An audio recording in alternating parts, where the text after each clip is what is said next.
So I want to take the opportunity. I'm in a new place I've never been. I'm in a beautiful setting. I want to ask, how many people have used a cryptocurrency before? Show of hands.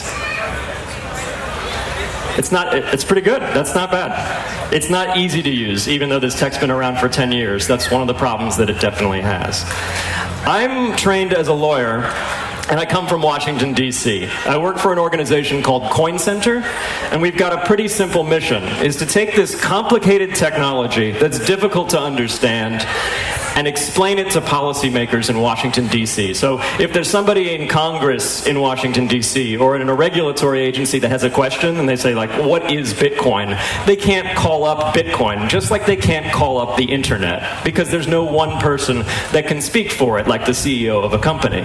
It's a shared resource, a public good, a technology. So Coin Center's mission is to educate people in government about how these technologies work so that they don't make bad laws that would stifle the vibrancy of this new technology. And we've got a full-time professional staff that does this, and we've got support from a bunch of the companies in the space that they like our mission, so they choose to donate to us. But actually, half of our donations come from individuals. We're just a nonprofit, and we don't represent any companies. We represent the freedom to innovate using this technology. And so, like I said, this is what we do in Washington, D.C., and I also travel abroad and teach people about how this tech works and why it's important.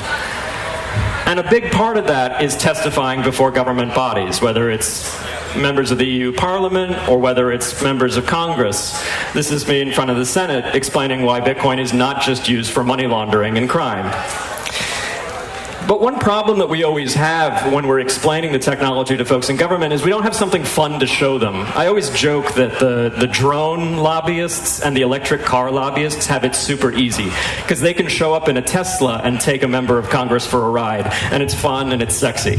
We can show them a website that allows them to use Bitcoin that looks mostly like Bank of America's online banking tool, and not that much different. And then you say, but no, it's actually cool because there's no bank behind this.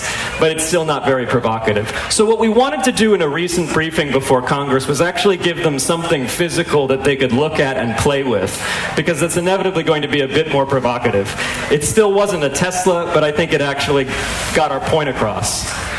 So this is a video. This is me and my boss, Jerry Brito, demonstrating the Lightning Network, where a payment is being made from Jerry's phone to this candy machine. And it's happening using Bitcoin and the Lightning Network. Like I said, it's not a Tesla. It's a little silly, but there's something really important that happened in this transaction. And it's the easiest way to explain this. This transaction didn't go through a bank. It didn't go through a company like PayPal. It didn't go through a government's central bank. It went directly from Jerry's phone to this internet-connected candy machine, person to person, without anyone in between who could stop that transaction from happening or spy on that transaction in order to learn more about what I'm buying and selling. This is a tool for freedom and privacy. And really, this is a cash transaction. This is a cash transaction that can nonetheless happen over the internet, which is something that never happened before Bitcoin. If you wanted to send money on the internet or through the telephone, you'd always previously had to rely on a company in between, like Bank of America or like PayPal. And so this is electronic cash, and it is a true innovation. And there's a lot of fraud and garbage in the cryptocurrency space. I'm going to say that up front. And you should be very careful what technologies you get into this realm. But the fundamental innovation here, money that works without relying on a trusted intermediary, is important for human flourishing. So, how do we explain how it's important to members of Congress? This is the same briefing I gave them because I think it's the best way to talk about it, and I'm glad to share it with you. This cash transaction to a candy machine tells us three important things. It tells us about innovation and interoperability. It tells us about efficiency and building more efficient economies. And most importantly, and I'll get to it at the end, it tells us about privacy and autonomy or freedom. So innovation and interoperability. What could this candy machine payment, which looks pretty, not extraordinary, tell us about interoperability?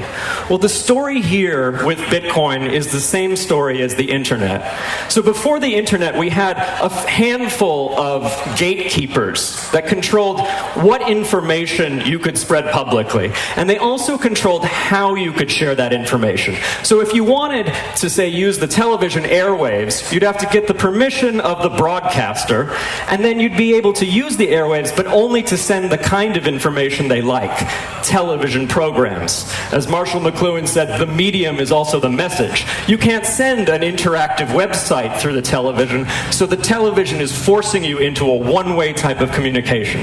And you have to go through the intermediary, and go through the intermediary on their terms. The internet created this purpose-agnostic way of sending information to the public.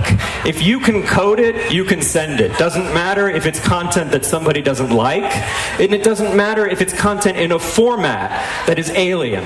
So you could build something like mail on top of the internet. So this is the simple mail transfer protocol. Someone just decided, I'd like to use the underlying internet to send mail. And that was email's beginning. Or you could build the web with rich websites that people can interact with. Suddenly, entertainment and news doesn't have to be so one-sided. It could be a back and forth from clicking on links and things like that. And it's not just things like websites and content, it's also hardware. The internet was an open standard that said if you can build a device that uses the same computing language as the language of the internet, it'll just work. You don't have to go get permission from Steve Jobs. You don't have to go get permission from anybody. You just build something that's compatible to the standards and it will talk to the internet. And on top of things like the iPhone, we got apps and all the many things that we enjoy today. This is the story of an open protocol versus closed protocols for information. So maybe it shouldn't surprise you that when I'm talking about Bitcoin and blockchain technology, I'm talking about taking the remaining centralized systems and creating free and open alternatives that are peer-to-peer protocols like the internet. So what does that look like? Well, we could take this lovely assembly of companies here, companies that are banks, credit card companies, internet money companies, and turn their business models into open technology that anyone can use. And then somebody built this. They built Bitcoin. It's open source software. If you download it and run it on a machine, you can be part of this network for sending money. You don't have to get any of these people's permission. And someone built the Lightning Network on top of that, which was the network that allowed us to make that very easy instant payment to that candy machine, still with nobody in between. And so that's how we got our candy machine. And this is what I mean by innovation and interoperability. The openness of that anyone can build on top of it, meant that this guy, David Nezik, who's in Switzerland, built that candy machine. We found him on Twitter after he had already built it and said, we'd really like a copy of your machine so we can show it to Congress. And he was thrilled. We offered to pay him. He's like, no, I'll send it right over. I'll make 2. And we received it not long after. In fact, actually, he traveled to New York and handed it off to a friend who then took it on the train down to Washington, D.C. So it's a very complicated route to find us. But he didn't have to get permission from MasterCard or Visa or a bank to make this machine compatible. All he needed was open source hardware, components that are commonly available on e-commerce websites, and open source software, things you can download on any connected machine or computer. And then he was able to make something that was actually quite revolutionary and worth showing Congress. And so this is something that I want you to be excited about, because if this is an interesting area to you, you should code on this. You should build this. You won't have to get anyone's permission. You'll just have to read a lot and learn a lot, and then you could build it. What does this transaction tell us about efficiency and scale in economies? Well, what it tells us is that old transactions through banks and credit cards are really very inefficient because they're fundamentally analog. And the reason for that is if you have a bank account or a particular money transmission app that you like to use, but it's not the same app or bank that the person you're paying uses, the people in between who have to adjust balances to who you're paying are several. There's usually several banks with several manual processes adjusting balances just to pay the person that you ultimately want to pay. And even in the United States, in fact, the United States is slower than Europe. This takes about 3 business days, which is ridiculous when you can send a message on a text app and it takes 3 seconds. And this is the same with credit cards, which seem to work instantly. There's still a 3-day settlement process that happens in the background, and the credit card is taking the risk that that process fails. So the innovation of Bitcoin and blockchain is to take these several ledgers that all need to be mixed and reconciled together and turn them into a single shared ledger that everybody who wants to send money on the network can access and use freely without permission. And that's the blockchain. And when we want to add new transactions, say I want to pay somebody at this conference, we basically announce that transaction, and the other members of the network check that I had the money that I'm pretending to send, and if it's good, they add it to the blockchain, and everybody agrees, and then that's how we transmit money. Now that process can be slow and expensive because everyone has to agree. And this is why for the last 10 years or so, Bitcoin hasn't taken off. Because it would actually take about 60 minutes to wait for everyone to agree that the transaction is good, and you might even have to pay a pretty big fee in order to use the Bitcoin network, because you've got to incentivize all these strangers across the world to check your transaction, validate it, and add it to the blockchain. Now that's where the Lightning Network, another open source software protocol, comes in. The Lightning Network allows you to make transactions instantly without any counterparty risk. So you sent the money, they have it, you don't have it anymore. In a matter of seconds, with fees that can be extremely low. How low, really?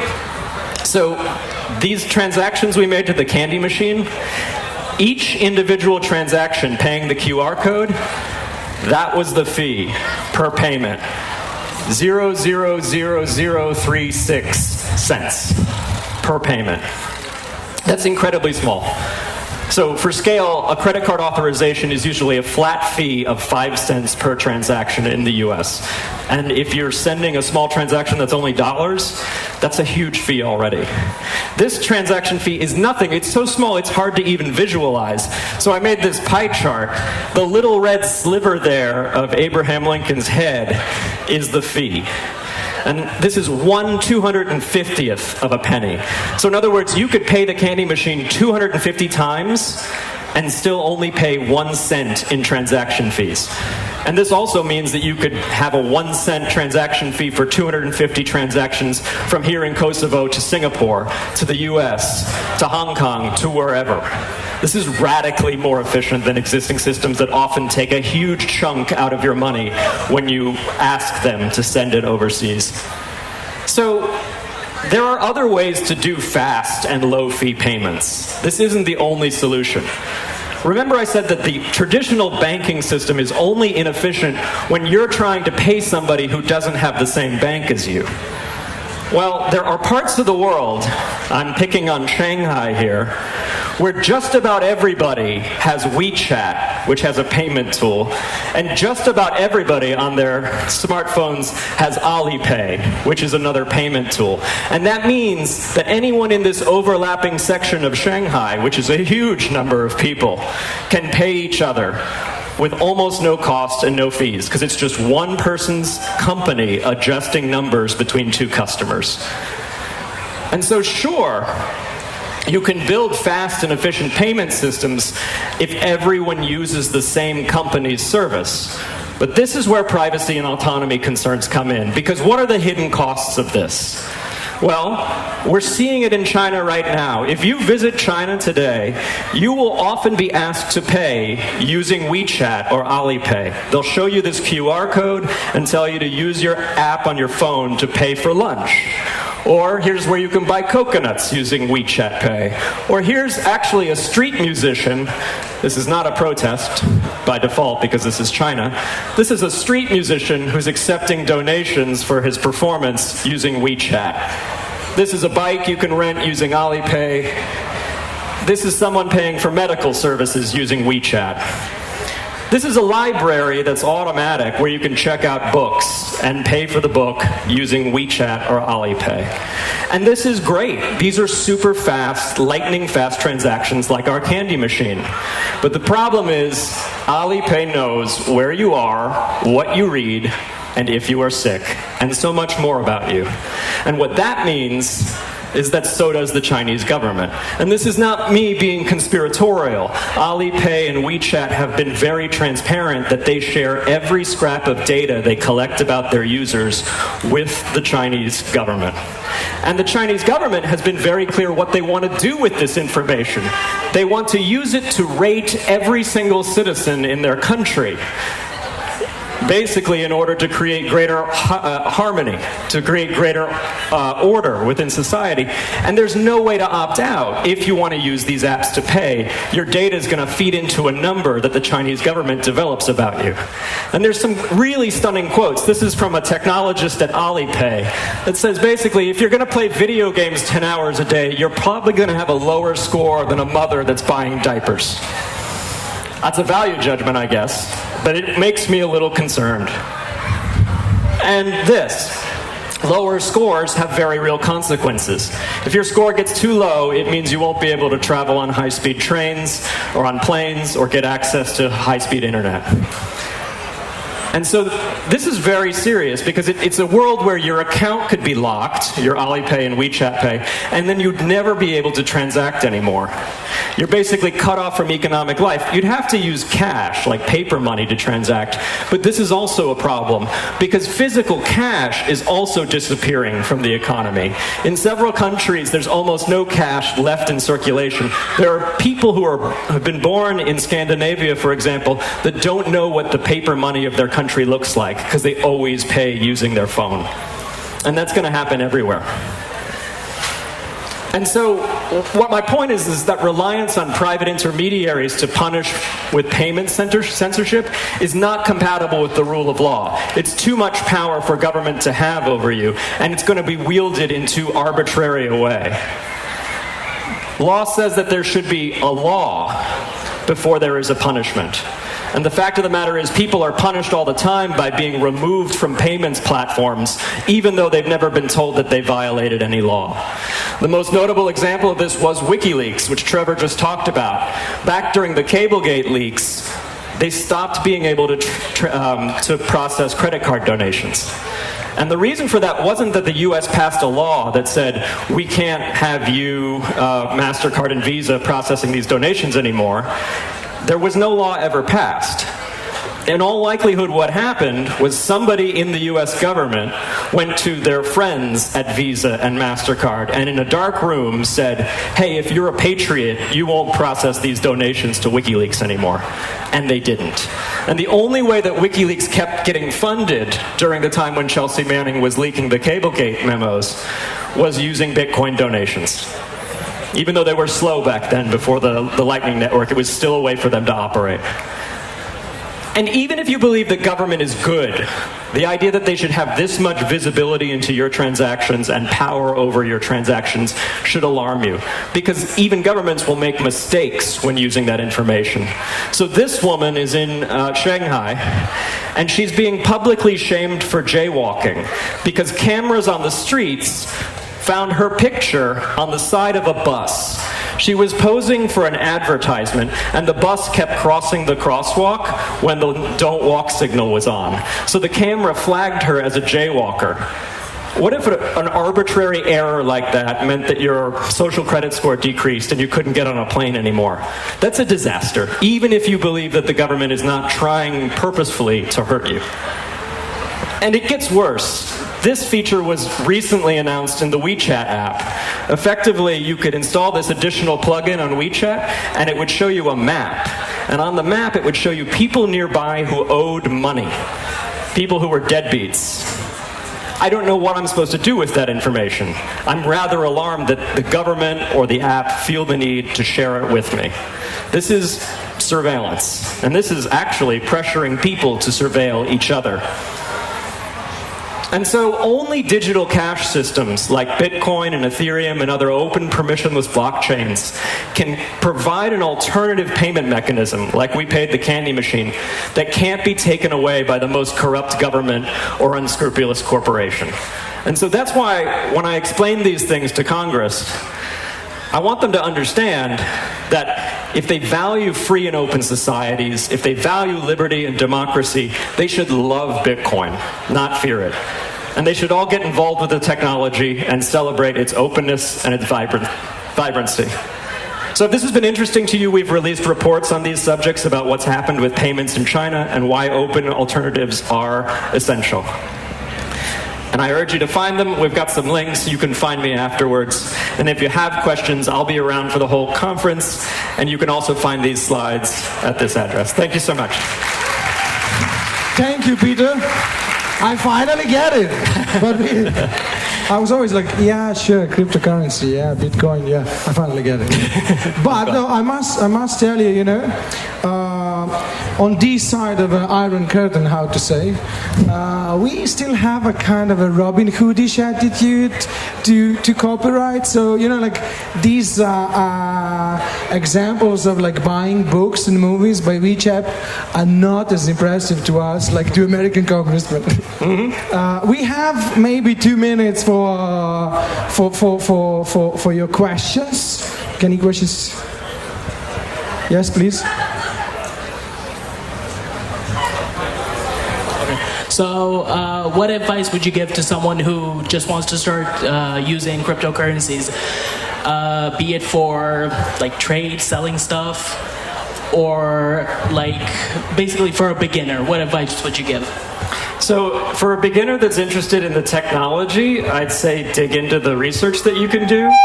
There's different ways to use Bitcoin. You can use it by building your own wallet client on a machine, installing the software yourself, looking into it, figuring out how it works.